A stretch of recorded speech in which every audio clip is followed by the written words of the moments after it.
Thank you. What do you know about the richest person in the world, Elon Musk? You've probably heard of SpaceX, the company aiming to enable interplanetary travel, or Neuralink, which seeks to integrate artificial intelligence into the human brain by implanting chips. Maybe you only know about Optimus, the humanoid robot developed by Tesla. But this eccentric man is far more than just these projects. With his ambitious plans for the future and a vision to change the world, he is a name that will be remembered for centuries. And if you're living in the same era as him, you should definitely know who he is. Now, sit back and enjoy the video, because you're about to meet the strangest man in the world. In the summer of 1971, a child was born in South Africa. From a young age, he was constantly bullied by other children at school because he was skinny and nerdy. What made him different were his thoughts and wild ideas, which led to his continuous exclusion and made him a strange child. This child was Elon Musk. The situation was so exhausting for him that he began to tell people he was autistic to protect himself from others. There are many rumors that Musk came from a rich father who owned emerald mines in South Africa and was born with a lucky advantage due to his family's wealth. Musk's father imported emeralds, but he wasn't as wealthy as people might think. He was financially stable but not wealthy enough to directly influence Musk's current fortune. Frankly, the only thing Musk had at a young age was his skills in computers and programming. He invented a video game and sold it for $500 to a magazine. To him, humanity's potential, what we could collectively achieve, how far the human race could go, and the mysteries of the universe that needed to be solved were the greatest issues. From a young age, Elon Musk focused on these subjects, and he couldn't stay in South Africa for long. Thanks to his mother's citizenship, he moved to Canada at the age of 18. He then attended the University of Pennsylvania, where he earned degrees in physics and economics. At the age of 24, he moved to California to pursue a PhD at Stanford. However, this academic career would not allow him to carry out his thoughts of changing the world. No, after 2 days in Stanford's energy physics and materials science PhD program, he dropped out and instead started his first business. Elon Musk's first company, Zip2, was founded in 1995 with his brother. This company provided online newspapers and maps. While this may seem simple today, in 1995, it was a huge deal. It was eventually sold for a massive sum, and $22 million of that went directly into Elon Musk's pocket. From an excluded South African child, he had transformed into a tech genius and multi-millionaire. Now, it was time to play in the big leagues. While enjoying the luxuries of life with part of his wealth, Elon Musk used the rest to start another company named X.com. No, this X.com is not the one we know today as PayPal. Before starting his own business, Musk had interned at a bank, where he directly witnessed how little innovation was happening in the banking sector. He wanted to change this entire complex financial system.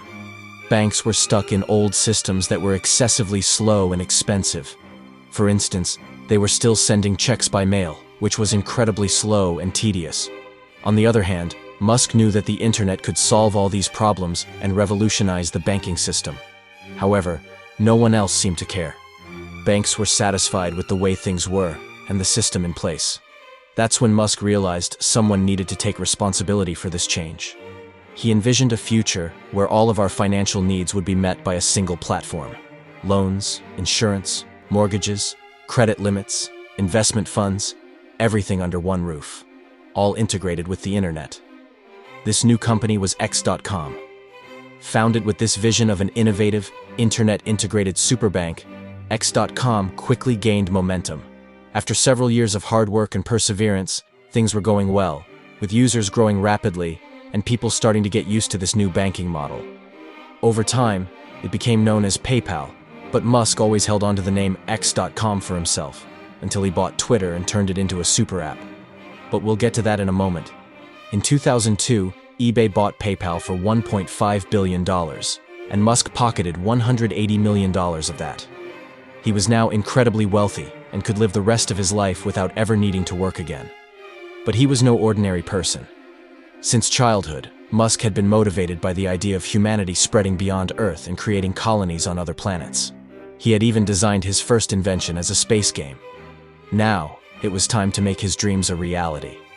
On March 6, 2002, Musk founded his new company, SpaceX, with missions like establishing interplanetary colonies, traveling to Mars, and making space tourism a reality. Okay, enough. Move on to Zuckerberg. Without a doubt, Mark Zuckerberg's reputation is currently at its lowest point ever. Despite being named Person of the Year by Time magazine, where he was once praised, today people compare him to a robot or an alien due to his strange and unsettling behavior. Nowadays, the public's perception of Mark Zuckerberg is mostly negative, referring to him as the devil. Even his own AI bot claims that Mark Zuckerberg is a bad person, finding him creepy and manipulative. So, what happened to the highly admired genius Mark Zuckerberg, who was once loved and seen as a genius at the start of his career? Why do people hate him today? What has happened from the past to the present? One of the answers lies in the early years of Facebook. Two students from Harvard, where Zuckerberg was once a student before dropping out, claimed that Zuckerberg stole their idea for Facebook. They filed a lawsuit, accusing him of taking their concept. They had launched a website called Connect2, which served the same purpose as Facebook, 6 months before Facebook went live. Facebook lost the case and had to pay a $65 million penalty. This was one of the first moments when we began to see the true face of Zuckerberg, the golden boy. Zuckerberg's reputation continued to suffer with the revelation of a conversation between him and a friend during Facebook's early days. In this conversation, Zuckerberg referred to Facebook users as dumb fias. Later, Facebook was hit with another accusation. A fellow Harvard student claimed that Facebook's core features were copied from his own website, FaceMash. This case was also settled with an undisclosed payment. Despite these setbacks, Facebook's growth was not hindered. A few years after its launch, Facebook reached 100 million users, and by 2012, the number skyrocketed to over 1 billion users, 10 times that number. Each new registration made Zuckerberg even wealthier, turning him into the youngest billionaire in the world and earning him the title of Person of the Year by Time magazine. Although Zuckerberg's personality was not the focus for most people, it became clear that he was an unusual person. This different person, in his early years, appeared much more human-like compared to today. Even though he seemed quite tense in interviews from the early days of Facebook, he appeared as a normal person talking. In fact, comments posted under these old interviews nowadays often mention how much more robotic and emotionless Zuckerberg has become over time. So, how did Zuckerberg, once a computer whiz, transform into the ruthless, emotionless billionaire we know today? This question leads us to an event that completely shattered Zuckerberg's public reputation. Before 2010, most people didn't know who Mark Zuckerberg was or the story behind Facebook's creation. However, after the release of the film The Social Network in 2010, everything changed. After the film, Zuckerberg's public image was destroyed. At first glance, you might think that this film would serve as good publicity for Zuckerberg. Despite being highly rated by film critics for its portrayal of his and his company's story, the way the story was presented was not in Zuckerberg's favor. The film depicted Zuckerberg's college days, including the website he created to rate girls, and his betrayal by his friend and co-founder of Facebook, Eduardo. Throughout the film, Zuckerberg was portrayed as a monster. In his comments about the film, Zuckerberg claimed that it was entirely fictional, but the movie seriously damaged his reputation. After the release of the film, people began to wonder and question what was happening behind the scenes at Facebook. This brings us to the third event that contributed to people's hatred of Zuckerberg: the harm Facebook caused to society. As Facebook continued to grow, people's concerns about the privacy of their data began to rise.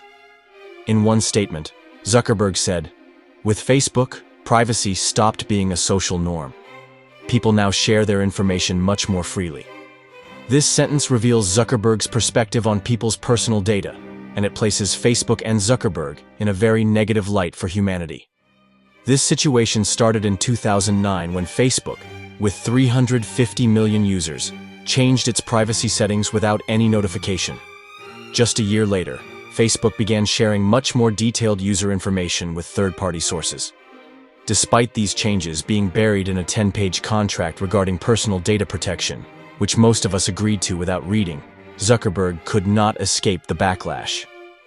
Soon after, users started protesting Facebook, and with the release of the social media film, many specifically blamed Zuckerberg for the situation. So, what was Zuckerberg's goal in making these changes? Of course, the primary goal was money. These changes allowed Zuckerberg to make even more money, and he earned the title of the youngest billionaire.